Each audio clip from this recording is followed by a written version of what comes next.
आज का टॉपिक है भरोसे का संकट। 1, 2, 3 स्टार्ट।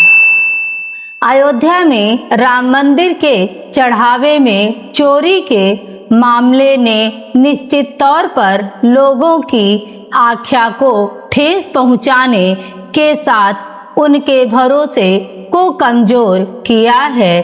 किसी के लिए भी यह सोचना आश्चर्यजनक है कि चढ़ावा चोरी में वही लोग शामिल थे जिन पर उनका हिसाब रखने की जिम्मेदारी थी। हालांकि माना जा रहा था कि इस मामले की एसआईटी जांच से सारा सच सामने आ जाएगा, लेकिन अब इस जांच पर ही सवाल उठने लगे हैं। ऐसा इसलिए क्योंकि खबरों के मुताबिक जांच रिपोर्ट में श्री राम जन्मभूमि तीर्थ क्षेत्र न्यास के उन तात्कालिक प्रमुख पदाधिकारियों का कोई जिक्र नहीं है जिन पर वित्तीय प्रबंधन का पूरा दारोमदार था।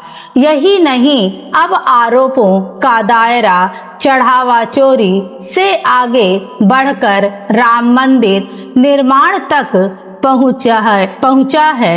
दान राशि में गड़बड़ियों को लेकर खुद सवालों के घेरे में रहे न्यास के पूर्व महासचिव चंपत राय का यह आरोप कि मंदिर निर्माण के कार्य में समिति के अध्यक्ष नृपेंद्र मिश्रा ने मनमाने तरीके से निर्णय किए कई गंभीर सवाल खड़े करता है। ऐसे में यह प्रश्न अब हर किसी के मन में उठने लगा है कि क्या राम मंदिर के कार्य और प्रबंधन में और भी ऐसी परतें हैं जिनका खुलना अभी बाकी है।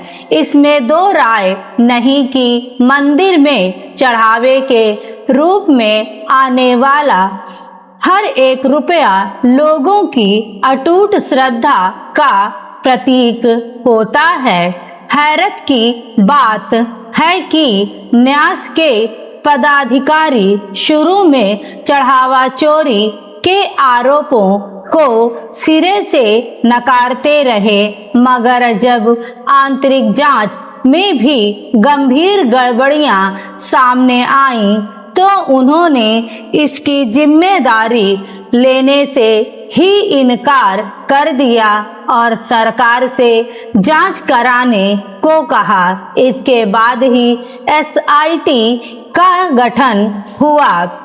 यह समझना मुश्किल है कि चढ़ावे में हो रही चोरी की न्यास के पदाधिकारियों को भनक क्यों नहीं लग पाई।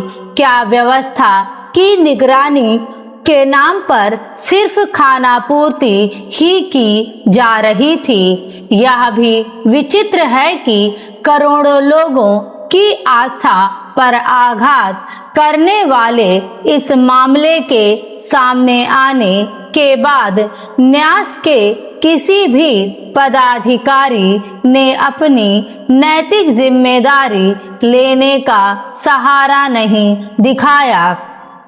जिन पदाधिकारियों ने इस्तीफे दिए उसे भी इस मामले से खुद को अलग करने के प्रयास के रूप में ही देखा गया। इस मामले में राम मंदिर निर्माण समिति के अध्यक्ष नृपेंद्र मिश्रा का कहना था कि उनका काम केवल निर्माण कार्यों को देखना है। साथ ही उन्होंने इस मामले की गंभीरता को रेखांकित करते हुए कहा कि दान पत्रों की निगरानी और चौकसी में कमी रही, जिस कारण कुछ लोगों को वित्तीय हेराफेरी करने का मौका मिल गया। स्टॉप।